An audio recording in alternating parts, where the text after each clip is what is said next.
Hare Krishna everyone, welcome to my channel read to gain. আজকে আমরা যে বইটি পড়ব এটি একটি ডিভোশনাল বুক যার নাম হলো on the way to Krishna, মানে শ্রীকৃষ্ণের পথে। এই বইটি লিখেছেন his divine grace AC Bhaktivedanta স্বামী প্রভুপাদ, যিনি হলেন founder Acharya of the international society for Krishna consciousness. International society for Krishna consciousness, যার শর্ট ফর্ম হলো ইসকন। তো তিনি হলেন ইসকনের প্রতিষ্ঠাতা। এই বইটি তারই লেখা। বইটিতে টোটাল 5টি চ্যাপ্টার আছে। সেই চ্যাপ্টারগুলি স্টার্ট করার আগে আজকে আমরা অ্যাবাউট দ্য অথর, মানে এই বইটি যিনি লিখেছেন স্বামী প্রভুপাদ, তার সম্পর্কে আগে জানবো। তো চলো স্টার্ট করা যাক। About the author. His Divine Grace A.C. Bhaktivedanta Swami Prabhupada appeared in this world in 1896 in Calcutta, India. His Divine Grace.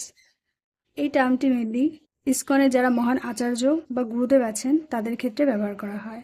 এর অর্থ হল ভগবানের দিব্য অনুগ্রহ প্রাপ্ত বা ঐশ্বরিক কৃপাপ্রাপ্ত। কৃষ্ণ কৃপাশ্রী মূর্তি অভয় চরণার বৃন্দ ভক্তিবেদান্ত স্বামী প্রভুপাদ এই পৃথিবীতে আবির্ভূত হয়েছিলেন বা জন্মগ্রহণ করেছিলেন 1896 সালে ভারতবর্ষের কলকাতায়।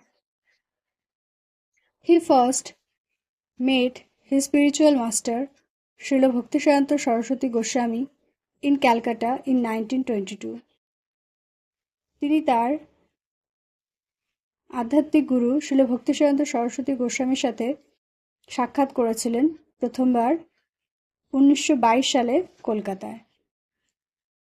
Srila Bhaktisiddhanta Saraswati, a prominent religious scholar, Srila Bhaktisiddhanta Saraswati ছিলেন একজন বিশিষ্ট ধর্মীয় পণ্ডিত and the founder of 64 Gaudiya মঠস Vedic Institutes in India, এবং ভারতবর্ষে 64টি গৌড়ীয় মঠ বা বৈদিক সংস্থার প্রতিষ্ঠাতা।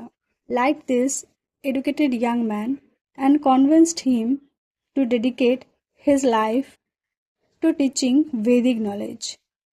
তিনি এই শিক্ষিত যুবকটিকে পছন্দ করেছিলেন এবং বৈদিক শিক্ষা প্রচারের জন্য তাকে রাজি করিয়েছিলেন বা অনুপ্রাণিত করেছিলেন। Srila Prabhupada became his student. Srila Prabhupada তার কাছ থেকে শিক্ষা গ্রহণ করেছিলেন, তার ছাত্র হয়েছিলেন। অ্যান্ড ইন 1933 এবং 1933 সালে হিজ ফর্মালি ইনিশিয়েটেড ডিসাইপল, এবং 1933 সালে আনুষ্ঠানিকভাবে বা রীতিপ্রথা মেনে তার দীক্ষিত শিষ্যে পরিণত হয়েছিলেন। অ্যাট দেয়ার ফার্স্ট মিটিং, তাদের প্রথম সাক্ষাতে Srila Bhaktisiddhanta Saraswati requested Srila Prabhupada to broadcast Vedic knowledge in English. তাদের প্রথম সাক্ষাতে শ্রীল ভক্তিসিদ্ধান্ত সরস্বতী শ্রীল প্রভুপাদকে অনুরোধ করেছিলেন ইংরেজি ভাষায় বৈদিক জ্ঞান সম্প্রচারের জন্য। In the years that followed, পরবর্তীকালে Srila Prabhupada wrote a commentary on the Bhagavad Gita. পরবর্তীকালে শ্রীল প্রভুপাদ ভগবদ গীতার উপর একটি ভাষ্য রচনা করেছিলেন। Assisted the Gaudiya Math in it's work, এবং গৌড়ীয় মঠের প্রচার কার্যে তিনি সাহায্য করেছিলেন। অ্যান্ড ইন 1944 এবং 1944 সালে started Back to Godhead and English fortnightly magazine, এবং 1944 সালে তিনি ব্যাক টু গডহেড নামে একটি ইংরেজি ফোর্টনাইটলি মানে যেটা 2 সপ্তাহ বাদে বাদে প্রকাশিত হয় বা পাক্ষিক, এরকম একটি পত্রিকা তিনি শুরু করেছিলেন। সিঙ্গল হ্যান্ডেডলি, একা হাতে শ্রীল প্রভুপাদ এইটেড ইট, শ্রীল প্রভুপাদ এটা সম্পাদনা করতেন। টাইপ দ্য ম্যানুস্ক্রিপ্টস, তিনি হস্তলিপিগুলি টাইপ করতেন। চেক দ্য গ্যালি প্রুফস, কোথাও কিছু ভুল হয়েছে কিনা সেই গ্যালি প্রুফসগুলো সব চেক করে দেখতেন। And even distributed the individual copies, এবং প্রত্যেকটি কপি তিনি নিজে হাতে বিতরণ করতেন। The magazine is now being continued by his disciples all over the world. তার এই পত্রিকাগুলি আজও তার ভক্তদের দ্বারা সারা বিশ্বে প্রচারিত হচ্ছে। In 1950 Srila Prabhupada retired from married life. 1950 সালে শ্রীল প্রভুপাদ তার গৃহস্থ জীবন থেকে অবসর নেন। Adapting the vanaprastha retired order to devote more time to his studies and writing এবং বানপ্রস্থ আশ্রম গ্রহণ করেন যাতে তিনি আরও বেশি সময় তার অধ্যয়ন এবং রচনার কার্যে উৎসর্গ করতে পারেন। He traveled to the holy city of Vrindavan. তিনি বৃন্দাবনের পবিত্র শহরে ভ্রমণ করেছিলেন, where he lived in humble circumstances in the historic temple of Radha Damodar, যেখানে তিনি বৃন্দাবনের ঐতিহাসিক রাধা দামোদর মন্দিরের একটি বিনয়ী পরিবেশে বা খুব সাদাসাদাভাবে জীবনযাপন করতেন। There he engaged for several years in deep study and writing. সেখানে তিনি বেশ কিছু বছর গভীর অধ্যয়ন ও লেখার কাজে নিযুক্ত ছিলেন। He accepted the renounced order of life সন্ন্যাস in 1959. তিনি 1959 সালে সন্ন্যাস জীবন গ্রহণ করেন। At Radha Damodar, Srila Prabhupada began work on his life's masterpiece. Radha Damodar মন্দিরে শ্রীল প্রভুপাদ শুরু করেছিলেন তার জীবনের শ্রেষ্ঠ অবদান, যেটা ছিল a multi-volume commented translation of the 18,000 verse Srimad Bhagavatam or Bhagavata Purana, যেটি ছিল শ্রীমদ্ ভাগবতম বা ভাগবত পুরাণের বহুখণ্ডে বিভক্ত 18,000 শ্লোকের একটি ব্যাখ্যাসহ অনুবাদ। He also wrote Easy Journey to Other Planets. এছাড়াও তিনি পরলোকে সুগম যাত্রা নামেও একটি বই লিখেছিলেন। After publishing 3 volumes of the Bhagavatam, ভাগবতমের 3টি খণ্ড প্রকাশের পর Srila Prabhupada came to the United states. Srila Prabhupada মার্কিন যুক্তরাষ্ট্রে চলে আসেন ইন সেপ্টেম্বর 1965, 1965 সালে সেপ্টেম্বর মাসে, to fulfill the mission of his spiritual master, তার আধ্যাত্মিক গুরুর মিশন পূর্ণ করতে।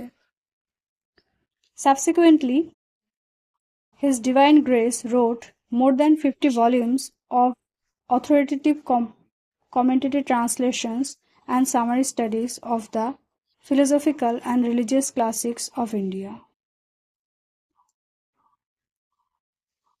এবং পরবর্তীকালে শ্রীল প্রভুপাদ ভারতের দার্শনিক ও ধ্রুপদী সাহিত্যের ওপর 50টিরও বেশি নির্ভরযোগ্য ব্যাখ্যাসহ অনুবাদ ও সারসংক্ষেপ রচনা করেছিলেন। When he first arrived by freighter in New York City, Srila Prabhupada was practically penniless. যখন তিনি প্রথম মালবাহী জাহাজে করে নিউ ইয়র্কে পৌঁছেছিলেন, শ্রীল প্রভুপাদ তখন কার্যত অর্থশূন্য বা অর্থহীন ছিলেন। It was after almost a year of great difficulty that he established the International Society for Krishna Consciousness in July of 1966. এটা প্রায় 1 বছরের তীব্র সংগ্রামের পর 1966 সালে জুলাই মাসে তিনি আন্তর্জাতিক কৃষ্ণ ভাবনামৃত সংঘের প্রতিষ্ঠা করেছিলেন। Before he passed away on November 14, 1977, 1977 সালের 14 নভেম্বর এই পৃথিবী থেকে অপ্রকট হওয়ার পূর্বে he had guided the society, তিনি এই সমাজকে পথ প্রদর্শন করেছিলেন, and seen it grow to a worldwide confederation of more than 100 ashrams, schools, temples, institutes and farm communities, এবং সমগ্র বিশ্বব্যাপী এর প্রসার দেখে গেছেন, যার মধ্যে রয়েছে প্রায় 100টিরও বেশি আশ্রম, বিদ্যালয়, মন্দির, প্রতিষ্ঠান এবং কৃষিজীবী সম্প্রদায়গুলি। In 1972, His Divine Grace introduced the Vedic system of primary and secondary education in the West by founding the Gurukul School in Dallas, Texas. 1972 সালে ডালাস টেক্সাসে গুরুকুল বিশ্ববিদ্যালয় প্রতিষ্ঠার মাধ্যমে শ্রীল প্রভুপাদ প্রাথমিক ও মাধ্যমিক স্তরে বৈদিক শিক্ষা ব্যবস্থার প্রবর্তন করেন। Since then, his disciples have established similar schools throughout the United States and the rest of the world. এরপর থেকেই তার শিষ্যরা এই একই রকম স্কুল ইউনাইটেড স্টেটস, মার্কিন যুক্তরাষ্ট্রে এবং পৃথিবীর অন্যান্য স্থানে বা পুরো বিশ্বজুড়ে এই ধরনের স্কুলগুলি তারা প্রতিষ্ঠা করে আসছেন। Srila Prabhupada also inspired the construction of several large international cultural centers in India. এছাড়াও Srila Prabhupada ভারতবর্ষে বিভিন্ন বৃহৎ আন্তর্জাতিক সাংস্কৃতিক প্রতিষ্ঠানের নির্মাণ কার্যে অনুপ্রেরণা জুগিয়েছিলেন। The center at Sridham Mayapur is a site for a planned spiritual city. মায়াপুরের কেন্দ্রটি একটি পরিকল্পিত আধ্যাত্মিক শহর, an ambitious project for which construction will extend over many years to come. এটি একটি উচ্চাকাঙ্ক্ষী প্রকল্প যার নির্মাণ কার্য আগামী বহু বছর ধরে চলবে। In Vrindavan are the magnificent Krishna Balaram temple. বৃন্দাবনে রয়েছে বিশাল কৃষ্ণ বলরাম মন্দির and international guest house এবং আন্তর্জাতিক অতিথিশালা, gurukul school and Srila Prabhupada Memorial and Museum. এবং গুরুকুল স্কুল এবং Srila Prabhupada স্মৃতিসৌধ এবং প্রদর্শনশালা রয়েছে। There is also a major cultural and educational center in Mumbai. এছাড়াও মুম্বাইতে একটি সাংস্কৃতিক এবং শিক্ষা সংক্রান্ত কেন্দ্র রয়েছে। There are beautiful temples in Delhi, Bangalore, Ahmedabad and Vadodara besides many other centers throughout India. এছাড়াও ভারতের বিভিন্ন জায়গার পাশাপাশি দিল্লি, ব্যাঙ্গালোর, আহমেদাবাদ এবং ভাদোদারায় সুন্দর মন্দির রয়েছে। Srila Prabhupada's most significant contribution, however, is his books. তবে Srila Prabhupada অনবদ্য অবদান তার বইগুলি। Highly respected by scholars for their authority, depth and clarity. তার গ্রন্থগুলি তাদের নির্ভরযোগ্যতা, গভীরতা এবং স্পষ্টতা বা স্বচ্ছতার জন্য পণ্ডিত সমাজ বা বিদগ্ধ সমাজের কাছে খুবই সমাদৃত। They are used as textbooks in numerous college courses. বহু শিক্ষা প্রতিষ্ঠানে তার বইগুলি পাঠ্যপুস্তক হিসেবেও ব্যবহার করা হচ্ছে। His writings have been translated into over 50 languages. তার লেখাগুলি প্রায় 50টিরও বেশি ভাষায় অনুবাদ করা হয়েছে। The Bhaktivedanta Book Trust, established in 1972 exclusively to publish the works of His Divine Grace, এবং 1972 সালে ভক্তিবেদান্ত বুক ট্রাস্ট, যেটা মূলত শিল প্রভুপাদের বইগুলি প্রকাশের জন্য প্রতিষ্ঠিত হয়েছিল, has thus become the world's largest publisher of books in the field of Indian religion and philosophy. এইভাবেই ভারতীয় ধর্ম ও দর্শনের ক্ষেত্রে বিশ্বের বৃহত্তম গ্রন্থ প্রকাশক হয়ে উঠেছে। In just 12 years, মাত্র 12 বছরে, despite his advanced age, তার বৃদ্ধ বয়স হওয়া সত্ত্বেও, Srila Prabhupada circled the globe 14 times on lecture tours that took him to 6 continents. Srila Prabhupada তার বক্তৃতা সফরে 14 বার বিশ্ব ভ্রমণ করেছিলেন, যা তাকে 6টি মহাদেশে নিয়ে গিয়েছিল, যে কারণে তিনি 6টি মহাদেশে ভ্রমণ করেন। In spite of such a vigorous schedule, এত ব্যস্ত সময়সূচি থাকা সত্ত্বেও, Srila Prabhupada continued to write prolifically. Srila Prabhupada দীর্ঘায়িতভাবে বা একটানা লিখে গেছেন। His writings constitute a veritable library of Vedic philosophy, religion, literature and culture. তার রচনাগুলি প্রকৃত অর্থেই ভারতীয় বৈদিক দর্শন, ধর্ম, সাহিত্য ও সংস্কৃতির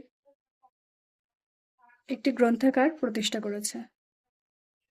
তো আজকে আমরা শিল প্রভুপাদের জীবনী সম্পর্কে সংক্ষিপ্ত রূপে জানলাম। নেক্সট ভিডিওতে আমরা এই বইয়ের যে কন্টেন্ট আছে সেগুলো স্টার্ট করব। ততক্ষণ পর্যন্ত কিপ রিডিং, কিপ গেইনিং। দেখা হচ্ছে আবার পরের ভিডিওতে। জয় শিল প্রভুপাদ। হরে কৃষ্ণ।